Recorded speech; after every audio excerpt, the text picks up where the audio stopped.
Hello, Broderick Wallace here, and yeah, let's just have that there facing away, and listen to the squeaks. Listen to the squeaks.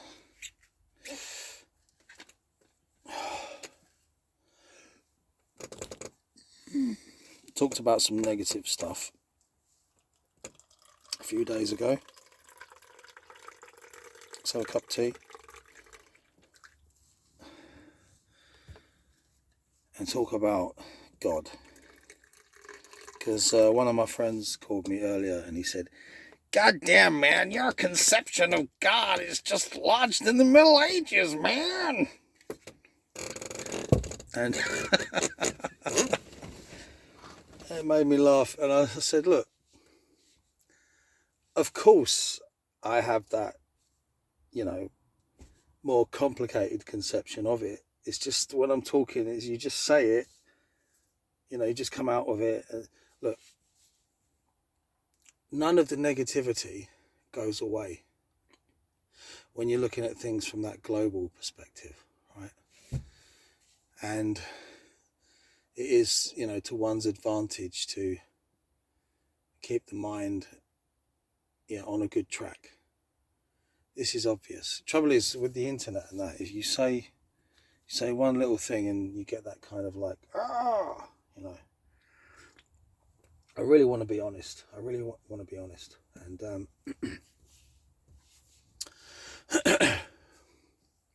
so how many people have just actually had the balls to just lay down a conception of God, really? Because it's just something that we say, and again, because we're fundamentally trapped, whether we make the best of it or not. Of course, because I've talked about a lot of things here, but mainly pointed the way to things with this sort of attitude that there are tools that we can use. Like we have these tools of meditation, we have these awesome books that are out there, we have the inspiration of past civilizations, and when we come in contact with people who are reformulating that, past techniques into something new, it can be inspirational and effective. And we're all familiar with the idea that, paganism kind of divides things out into that emanation, but essentially you do have that idea of God at the center of it, or at the start of it, whatever. And so we know that, say, in the Abrahamic way of doing things, they become angels, and the land spirits become demons or whatever, but they're still there. There is this massive myriad of fractured consciousness, all these beings, some of them physically embodied and others not so. And unless you've actually experienced those disembodied beings, you can't blame anyone for being skeptical. Imagine if you throw in the concept of aliens as well. It just becomes mind-blowingly difficult to sort that out. And let's face it, we've all got to get up and go to work, and it's you can't blame people for not making it, a priority, unless you're really into it. So talking about just fixing that fierce eye on the reality of life on this planet. All of the positive direction and that, it doesn't change the facts of what's going on this planet, practically speaking, or even from the point of view of having that, wider appreciation for all of the mystery and the myriad beings and traditions and all that. So just seeing it exactly as it is. Saying, right, I would rather direct myself as positively as possible, but at the same time you understand that the political machinations and the way that society works, there's always these forces attempting to sort of crush you or steal your attention from, various places. And perhaps the cruelest thing of all would be our own brains in a way, because they are the products of evolution, talking, biologically. But there is the idea that the mind is a receiver to a certain degree. I think it's both, right? You've got a brain that is just configured a certain way, your DNA, etc. And then you've got something that you kind of arrive with that is kind of transmitted into you that can have almost no influence, or if you turn around and face it, it can have a massive influence on your life. So that intimation of something greater or higher outside of ourselves gets mixed up in all these ideas till we come to this central idea of a beginning of God.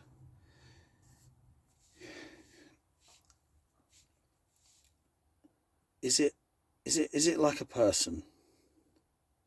Does it have a personality? If I say God quickly, I'm just speaking practically. But if we really just sit down and examine that, it is very important, isn't it?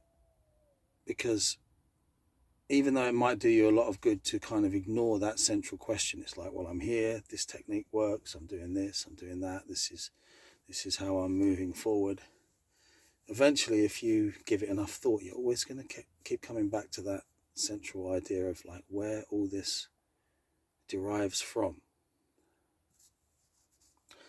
Personally speaking, because I can't turn my face from the reality of life on this planet, I can't help but see that there's something wrong there. That it's not a matter of complaining, because that doesn't change anything. It's if this is the only way things can be, through this natural system, then that's also just a fact. So you just sit there with that fact, and we are attempting gradually to make things better. You imagine the amazing leaps forward in hygiene and standard of living for a lot of people around the world. People just wrestling with the reality of nature and wrestling back a little bit of freedom, a little bit of dignity. But there's always a trade-off, isn't there? There's always a trade-off. So we're just existing within our mind-brain system, and you realise, damn, there's a big part of me I kind of got thrown into. Even beyond the body, the brain. There's just a way that my natural aptitudes, the way that I tend to think, the things that I'm drawn to, and then when you have that further intimation of what's being, broadcast into you, that wider mind, that wider self, it's like, how much choice did I get in that either? I mean, I don't expect that there is a lot of choice there either. And then when you go beyond that mind to the minds of gods as forces of nature, etc., gradually going back in that model of the emanation towards a central point. So if you want to just say, hey, this holy book, this is the way it is, and God's kind of like Big Daddy, and these are the rules that we need to follow, if that floats your boat, fine. But it probably isn't like that, is it?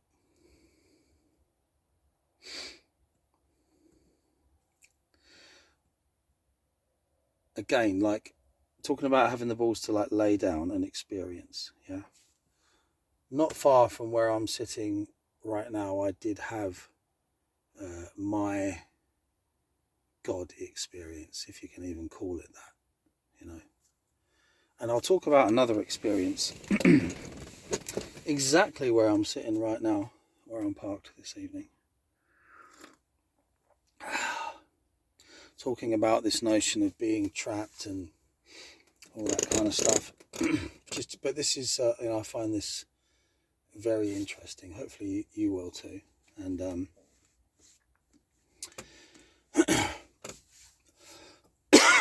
excuse me. So where I am, it's still on the end of a street, but it's becoming sparse. There's a few buildings which are uninhabited. During the day, there's a motorway nearby, and there's a motorway bridge just like 30 seconds walk from where I'm parked. So we're sort of surrounded by intense countryside. You know, we're deep in nature, but there's a motorway running through it, and then there's a bridge. But there's not people living. You know, you'd have to walk 5 minutes to reach anyone's house. So it's a really great space. You know, it's like it's not it's not too wild, but it's peaceful enough. It's a great little spot. So this motorway bridge, I can see this from my van window, and coming here on various days, maybe just a couple of times a month or whatever, I'll be writing in my diary, and I'd just, oh, someone's walking towards me, and I'd look up and there's no one there. And this was just the intimation of a man in modern-ish clothing. Could be anywhere from the 70s, 80s up to modern day. Just some guy walking down the bridge. So the first time this happens, it's like, oh, must just be the way that sign and the bushes, just my brain sort of made a human figure out, but it doesn't look like that. Well, I don't know, it doesn't matter. Anyway, so first time that happens, you whatever. Second time, you're like, there's something about sitting here, there's something about the view in front of me that keeps making my brain think that there's someone walking down from that bridge. But there's not. Third time that happens, you're like, right, there might be something going on here, but forget about it, getting on with life. And these instances are perhaps a week apart or more. But it's the fourth time I'm like, there's definitely something going on here. I keep seeing this guy walking down from the bridge. Every time I look up, he's not there. So I'm sat in meditation at this spot, again, perhaps a week or two later. And in a very deep state, I'll just put a little bit of mystery around it because I kind of have to. It's annoying, but we have to do this. So I won't say what exercise I was doing, how long, or whatever. I'll just say that I was in deep, very deep. And that bright invasion of the mind takes the form of this person walking directly past me as I'm sat in the front seat of the van. And in that moment, I know, yes, someone is playing out a scenario here periodically. Whatever a ghost is, there's a ghost here. And you might think, oh, it's a bit freaky just coming back and spending the night, but there's no harm there. And if I ever catch a glimpse of this figure again, I'll be very interested to remain calm in that moment and retrieve as much information as I can. But there's definitely someone, this male figure, you know, is this a suicide on the bridge? Did he jump off the bridge? Or is it the bridge itself? Is it the symbology of the, you know, the liminal space? Because I did sleep on a bridge a couple of months ago and had experiences. I didn't realise till the morning. Sometimes you forget like where you are. You open the door, oh, I'm here. And I realised that I'm actually on a bridge. So obviously I'm raised above the, you know, the ground level. So there's something, you know, symbolic about that. tends to bring things on. I mean, our ancestors weren't silly when they identified these liminal spaces, these I'm trying to think the right word, because we know that this is the reason why ceremony works, right? Because there are certain configurations that just lend themselves to certain results.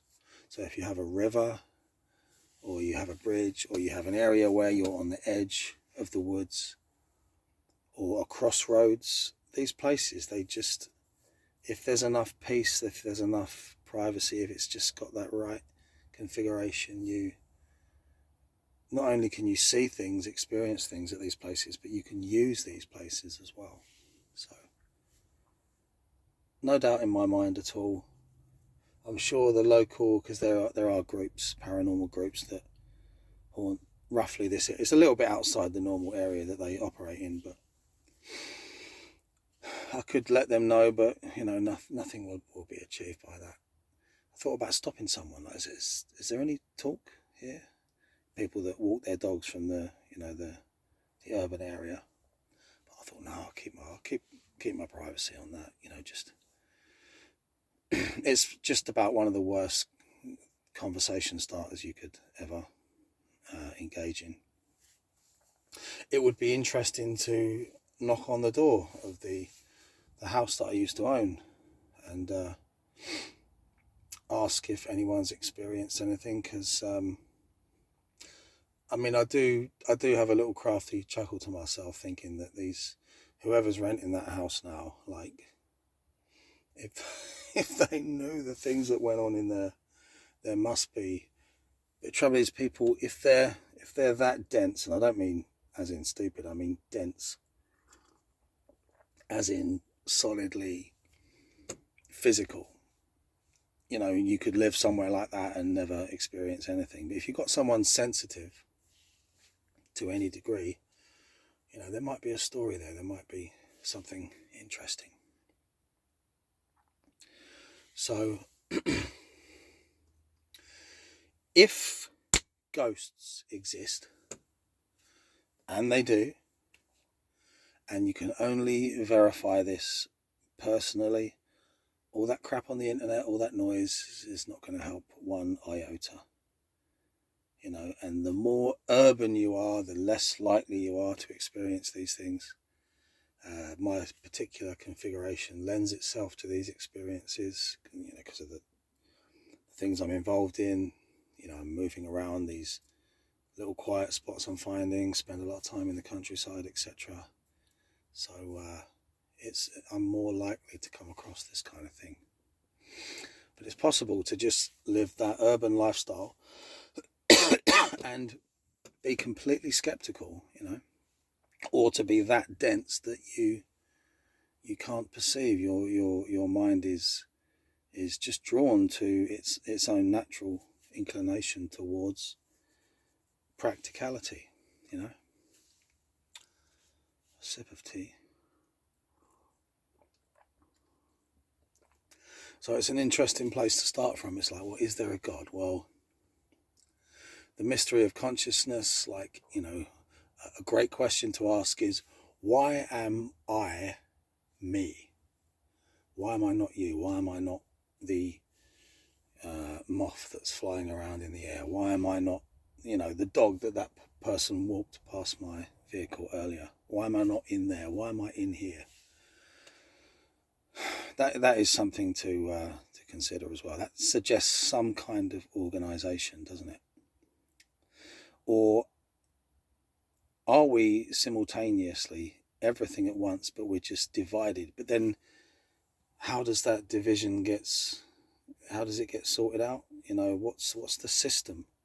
So I've already arrived at this idea that it is a natural system. It's not particularly fair, but we are going to bring in some goodness and some morality here, because I might have painted a picture whereby that was kind of divorced from the whole equation. It's not.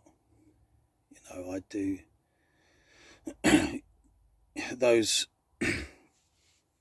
factors do matter to some degree, or you know, or another, but you know, we're still here. We're still here. So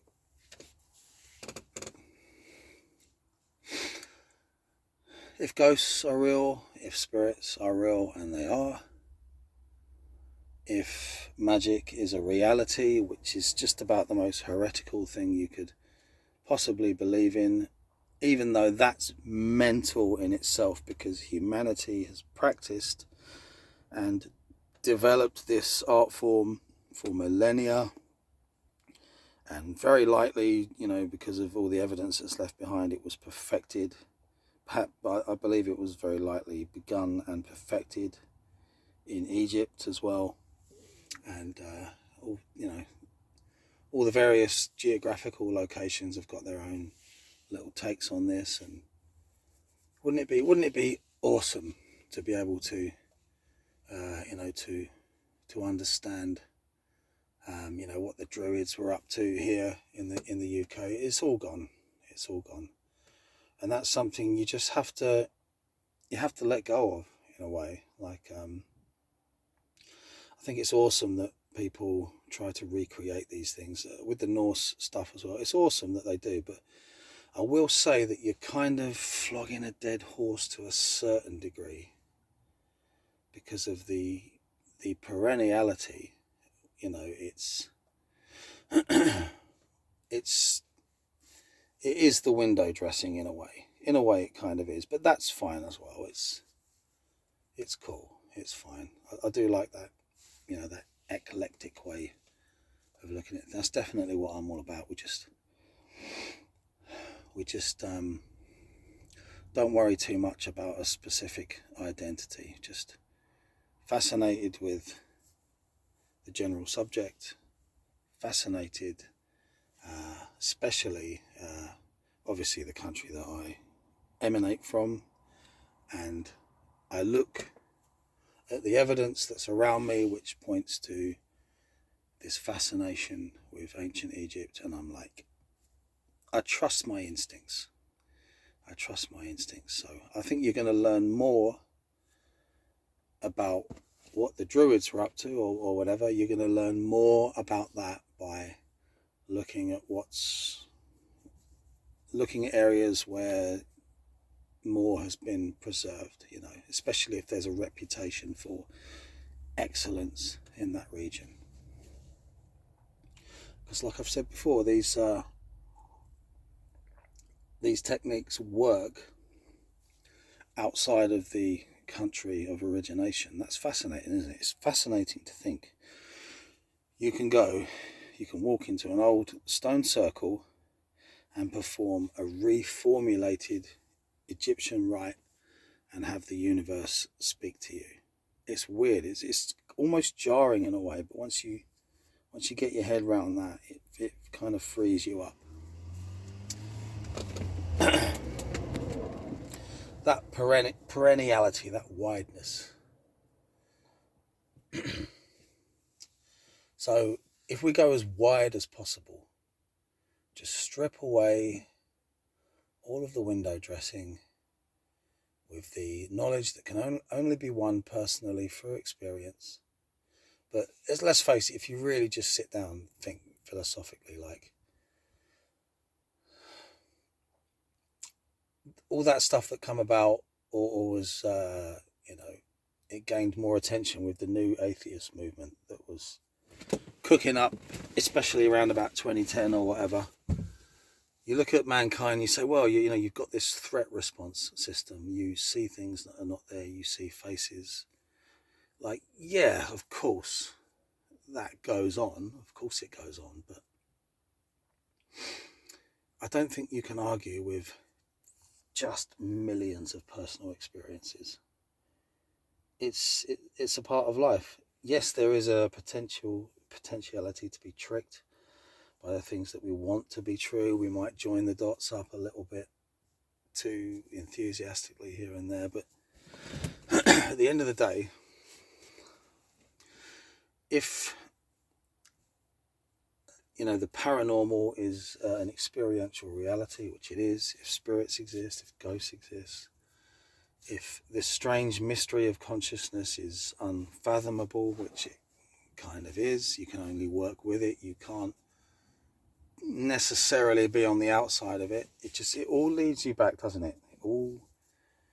If you just sit and think long enough, it just brings you back to the source, the core, the central emanation. It's very likely not like us in terms of having opinions, is it? It very likely doesn't have opinions. I think if you look at, Bardon stuff, there's similarities with other systems there, but you've got that emanation of elements, the Akasha, etc. You've got a kind of framework there. It is kind of mechanical, but like these forces, these principles are influenced by the way we behave. That does appear to be true, doesn't it? Everything that we experience is real.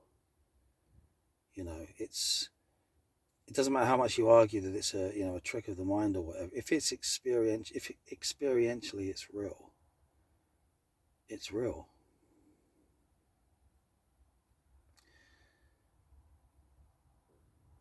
So this God, it doesn't have a personality. It doesn't have.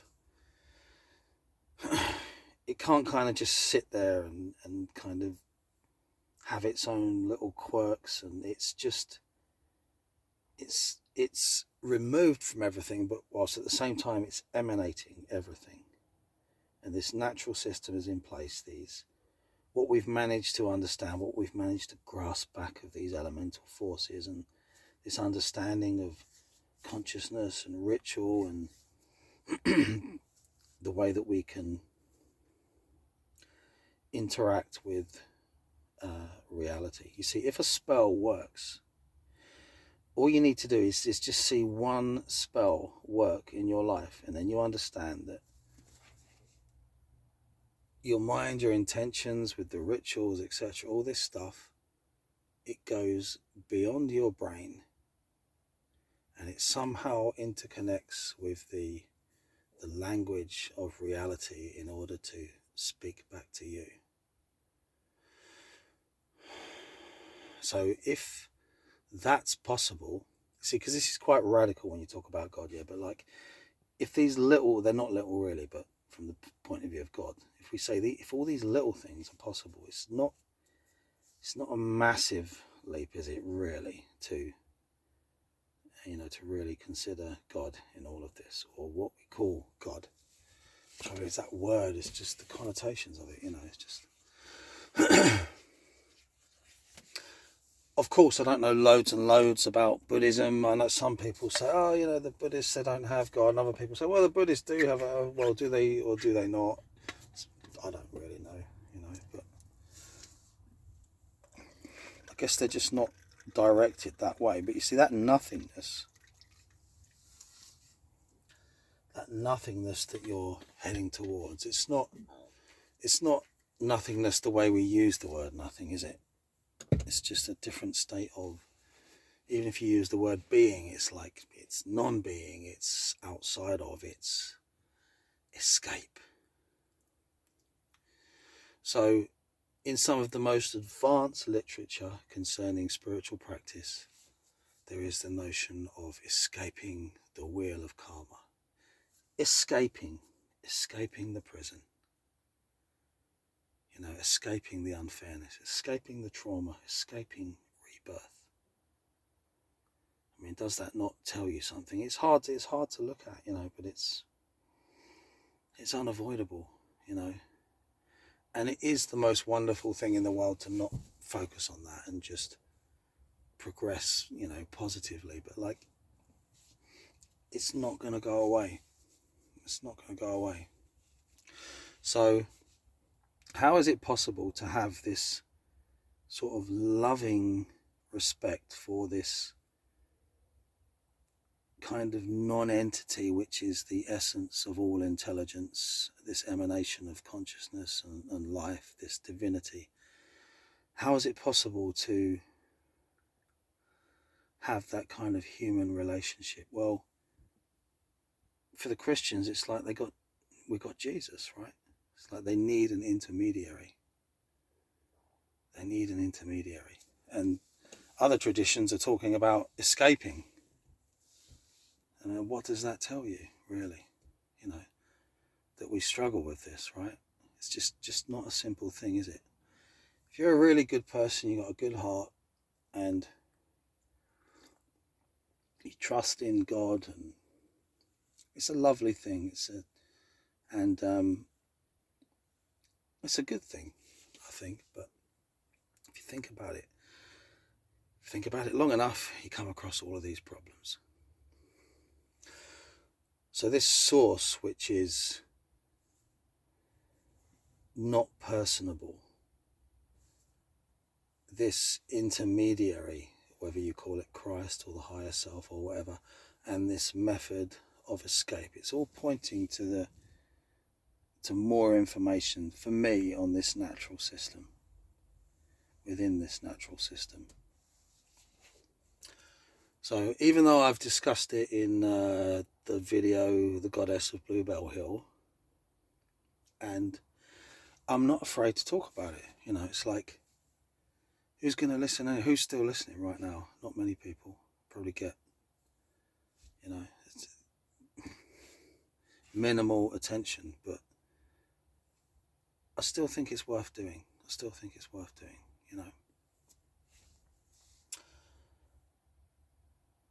So bear in mind, we always have to start with the kind of cultural window dressing.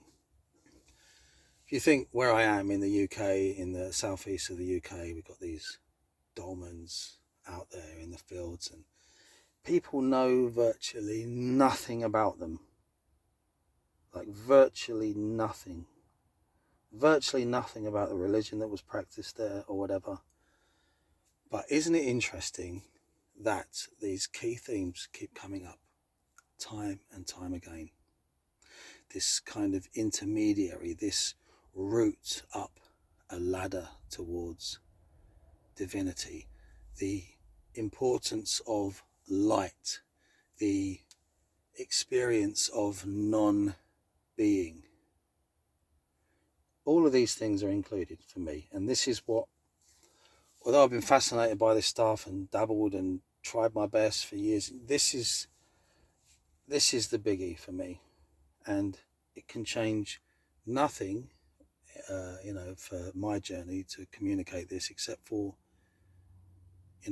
communicating some kind of honesty here, because a lot of it is wishy-washy, isn't it, online? It's like you just throw that word around without, the word God, without too much care. There's not enough examination. There's most of the experiences we get that are relayed to us through books or whatever, they're usually tainted, they're usually a bit desperate, and we sit there and we think, well, is this person all right?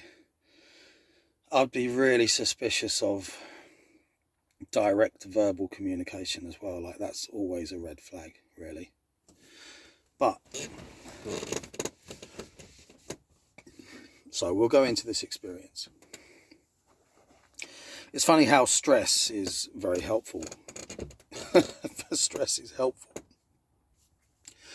So considering this is, as I'm, going through my divorce, and a lot of strange things are happening, and I've created this music project as an offering, and all of these weird things are going on. I'm not going to rack my brains and think about exactly when, because it doesn't matter. We'll just talk about the experience. What I've found is if you spend time at these liminal spaces, which kind of ties us in back to the beginning, like if you spend time at ancient grave sites, dolmens or whatever, and you're in any way sensitive, if you do it really sincerely, there will be a bizarre form of communication that will take place. And as a way of avoiding talking about now, I'll just talk about then. What started to happen to me was when I would spend time in the countryside, I would come home and just on the edge of sleep, I would get flashes of images, flashes of the countryside, flashes of the sunshine, you know, trees, hills, and a sense of presence. So I'm kipping on the couch downstairs one particular night, and I don't know whether you just sleep a certain way or you just however your life's going, just there can be a bizarre configuration that can just lead to an experience. They happen from time to time, but this one was the biggie. This was the real biggie. And I remember there were a few that happened at this particular time, you know, the time that I used to kip on that couch in my old house. I remember one day, something, as I was sleeping, something just tapped on my head and said, "Wake up!" And I woke up. That's the end of that one. Very brief.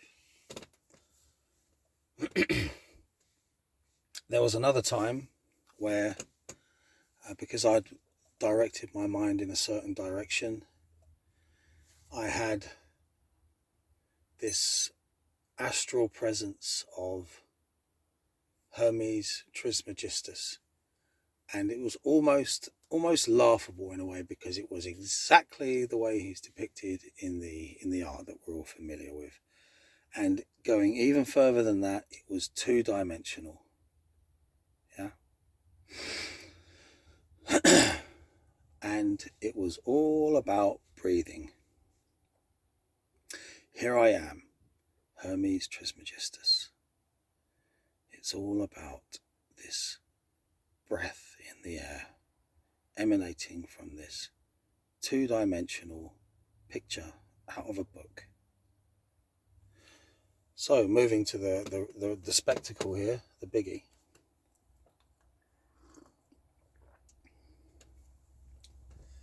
It began with a buzzing, an intense buzzing. And then I was aware that I was moving upwards too fast for what was comfortable. And I realized all in a split second, this meditative practice is what allows me to watch. So all in a split second, without verbalization, it's don't wake up, remain calm, watch, don't agitate it, don't get emotional, and I hope this helps someone else out there. If you have one of these nighttime experiences, even if it's scary, go into the meditative state of just complete, just focus on reality without any opinion, emotion, anything. Just adopt that meditative state, and it prolongs the experience. So we're moving upwards, and I realize that because I can see all around me that I'm moving up a stone corridor, which is in a way which contradicts. It's made out of stone, but it's also made out of light. It's also weirdly transparent, so it just doesn't make sense, but it's awesome. And it has something to do with sound as well, and this buzzing, it's something to do with light. And then we see the cultural dressing. And I realize after, it's like, well, yeah, this is the communication. This is the experience, right? This is what happens when you form a relationship with this completely ancient and lost religion, whatever it was in this part of the world, in Europe, whatever. So we're moving upwards, just like that central pillar in the Kabbalah. And as I'm looking around me, if I am, I don't know, but I'm aware of Neolithic artwork. You know, when you look at these images online of zigzags and swirls, all that stuff, as we're moving upwards, all on the walls around me. And then we reach the crescendo point where we hit the top. And it's like like when you pick up a dandelion a field. So you've got a stem, and then you've got the central point, and there's just an emanation, like 360 degrees, just exploding out from this point. That's, you know, like the bit that you blow off, right? You know the bit. Yeah. It's exactly like that. So again, it's like it's the Kundalini, and it's vegetation. It's that, you know, it's like the lotus that grows up through the water, emerges at the top. It's all there, you know, it's all there. But it was specifically a central column where the cultural window dressing was the journey. This was the Neolithic artwork, yeah. But when we got to the top, there's none of that.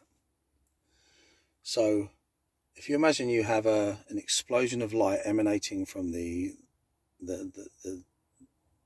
culmination, the point at the top. So you imagine these beams of light that are stretching from this central point. There's so many of them that it is just a sphere of light. But this sphere of light doesn't end anywhere. It's eternal. And then you realize, I don't know how I realized this, but you just have to roll with me for a while, that there is no center. So imagine a sphere of light at the top of a column, which moves forever in every direction. It's all coming from a central point, but the moment that you search for it, there isn't one. And then you realize that you are one of these.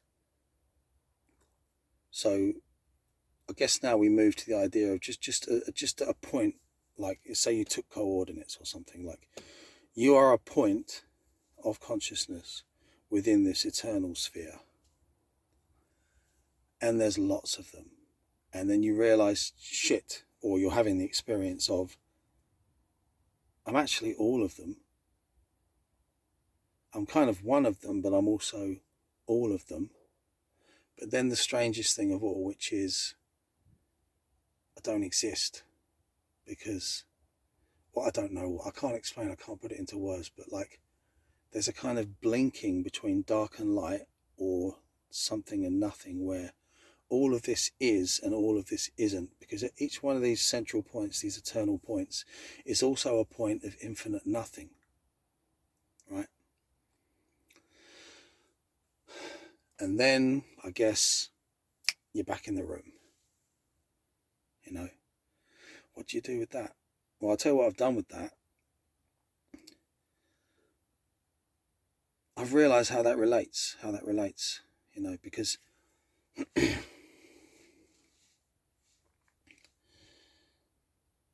there wasn't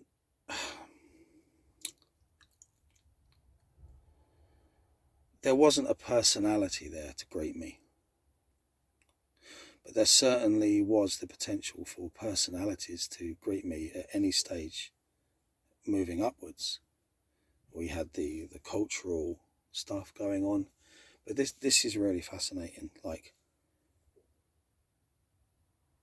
it's all the same, right? I mean, this is Hermeticism, but this is an experience that is given by Neolithic Britain, right? And it's the same thing. So I can't help but think that they were practicing just in a similar, slightly different, but, you know, the same thing. It's like this map, this sort of Kabbalistic map, this movement upwards, beginning with the cultural techniques and window dressing, culminating in this mystery of non-being, eternity. But something did that to me, yeah. I can't help but feel that something gave me that.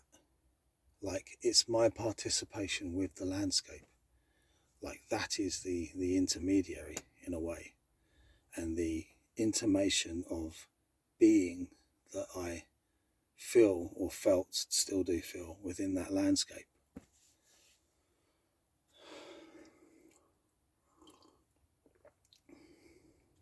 So that's my conception of things.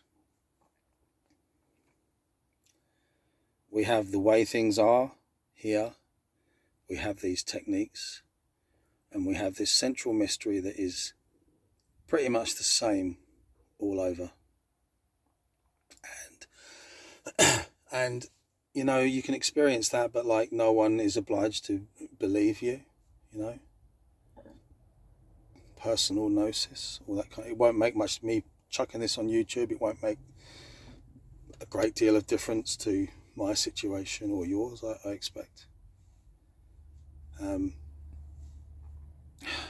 So that way, it's like when you practice Hermetics, you realize you're not really practicing Hermetics, you're just practicing the age-old technique, the age-old intimation of escape via an intermediary, beginning with something, a sense of presence, culminating in, you could call it nirvana, yeah? It's like a hit of potentials there. It's like a snapshot of the whole game. So that's one of the reasons why I'm so confident to pursue these things, and I don't expect you to, you know, you don't have to take that seriously, you know. And again, that relates to the unfairness, and it relates to the, you know, the form of escape, if you like. But if we take the idea of that mirror, your configuration is your capacity to perceive the way that you behave in life. I'm not talking about every tiny detail. I'm just talking, just if you're a good person, you know, if you would rather lift other people up than crush them or whatever, or if you at the very least would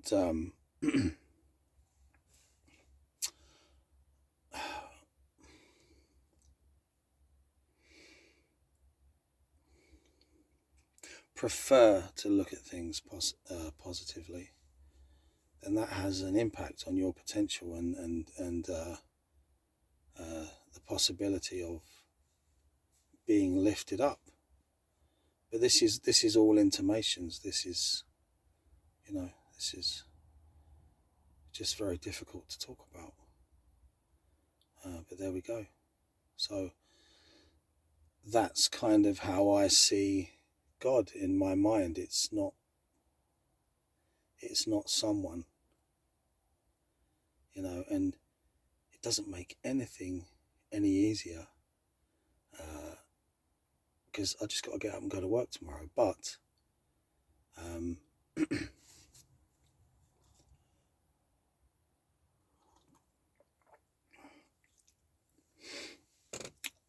I am very grateful. You know, I do value that experience. So thanks for listening, and best wishes on your personal journey. Take care.